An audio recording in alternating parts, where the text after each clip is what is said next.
विधानसभा उपचुनाव। जी हाँ, आज बात करते हैं विधानसभा उपचुनाव और अमरवाड़ा सीट की। चूंकि अमरवाड़ा जो सीट है वो कांग्रेस के मध्य प्रदेश के एक ऐसे कद्दावर नेता की प्रेस्टीज का सवाल था, जहां पर आज जो परिणाम आए हैं वो कहीं ना कहीं चौंकाने वाले हैं और यही परिणाम उनके राजनीतिक भविष्य को भी तय करेंगे।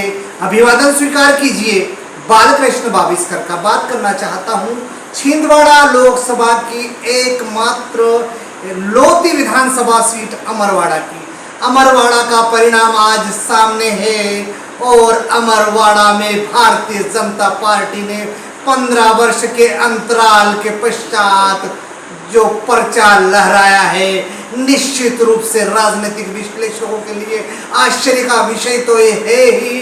कांग्रेस के एकमात्र धुरी रहे मध्य प्रदेश का सबसे बड़ा चेहरा और केंद्र में भी लंबे अरसे तक राजनीति का बड़ा चेहरा, जी हाँ, कमलनाथ, पूर्व मुख्यमंत्री मध्य प्रदेश सरकार के, आज उनकी छिंदवाड़ा सीट के अंतर्गत उपचुनाव का परिणाम आया अमरवाड़ा पर और वहां पर उनको करारी शिकस्त मिली, उनको हार का मुंह देखना पड़ा।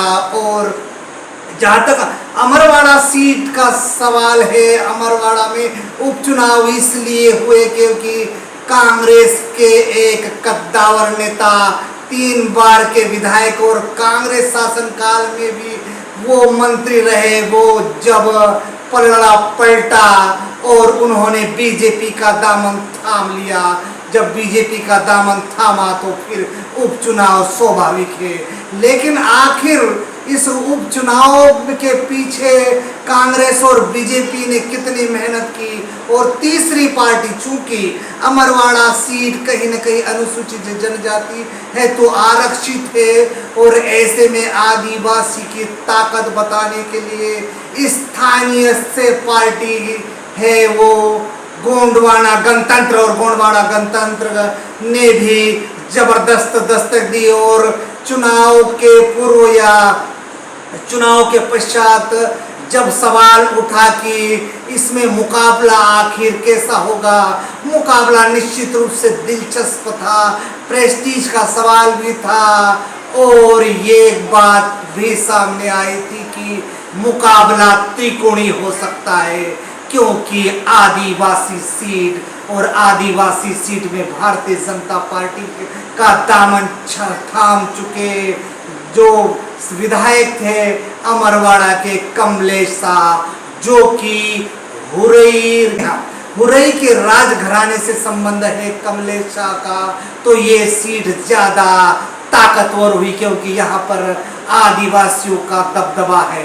दूसरी ओर कांग्रेस के सामान्य व्यक्ति को इस महायुद्ध में उतारा गया और उस जंगे मैदान में कांग्रेस का जो चेहरा था वो था धीरन शाह। जहां तक धीरन शाह के संदर्भ में मुखनायक को जानकारी है कि धीरन शाह एक सोसाइटी में सेल्समैन थे और उस पद पर उन्होंने इस्तीफा देकर भारतीय जनता पार्टी के पूर्व में जो कांग्रेस से 3 बार विधायक और मंत्री रहे और वर्तमान भारतीय जनता पार्टी के प्रत्याशी और राजघराने से संबंध रखने वालों के सामने टक्कर लेना वाकई एक बहुत बड़ा दिलचस्प मुकाबला प्रतीत हुआ। किंतु आज जो परिणाम आया उसमें कमलेश शाह ने 3027 वोटों से विजय श्री प्राप्त कर ली और कांग्रेस के उस चेहरे को परास्त कर दिया गया।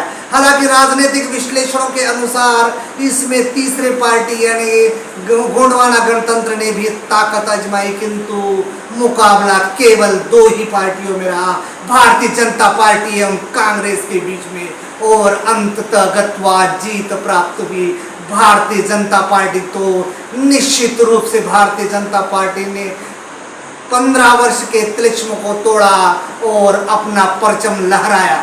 लेकिन उसमें एक महत्वपूर्ण बात ये थी, बार बार ये सवाल उठता था कि छिंदवाड़ा जिले के अंतर्गत जो ये अमरवाड़ा विधानसभा है ये कमलनाथ के गढ़ से जानी जाती थी, लेकिन कमलनाथ और नकुलनाथ, जी हाँ, दोनों ही पिता पुत्र अपनी पूरी ताकत झोंक देने के बावजूद भी इस जंगे मैदान में फतेह नहीं कर पाए, जीत का जश्न नहीं मना पाए।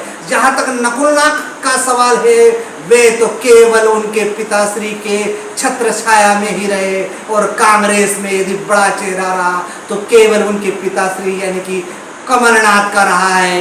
ऐसे में छिंदवाड़ा सीट भी उनके हाथ से निकल जाना उनके राजनीतिक भविष्य को तय करता है। लेकिन राजनीतिक भविष्य तय करने के बाद भारतीय जनता पार्टी ने भी अपनी पूरी ताकत झोंक दी और इस राजघराने के कमलेश शाह को जिताने का काम किया। तो निश्चित रूप से इसमें बड़े से बड़े स्टार नेता गए।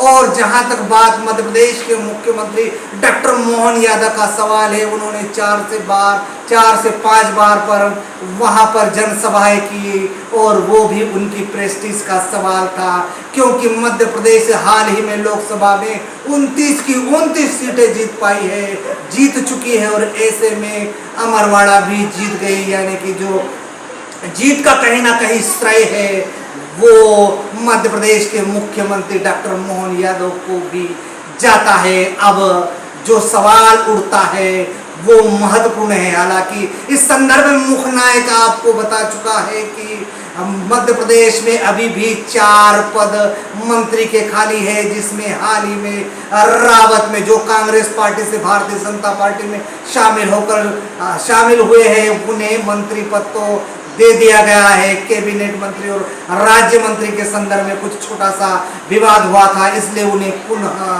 शपथ दिलाई गई। हालांकि एक और नाम आ चुका है कमलेश शाह। तो क्या कमलेश शाह को भी मध्य प्रदेश में मंत्रिमंडल से नवाजेगी डॉक्टर मोहन यादव की सरकार, या फिर जो और 2 पद रहेंगे उसमें बड़वानी जिले को नेतृत्व मिलेगा श्याम बर्डे के रूप में, ये तो सरकार ही तय करेगी। किंतु भारतीय जनता पार्टी ने अपना परचम लहराकर ये साबित कर दिया है कि वे अब पूर्णतः मध्य प्रदेश में पूरी ताकत के साथ सामने है और जनता जनार्दन उनके सामने है। नमस्कार।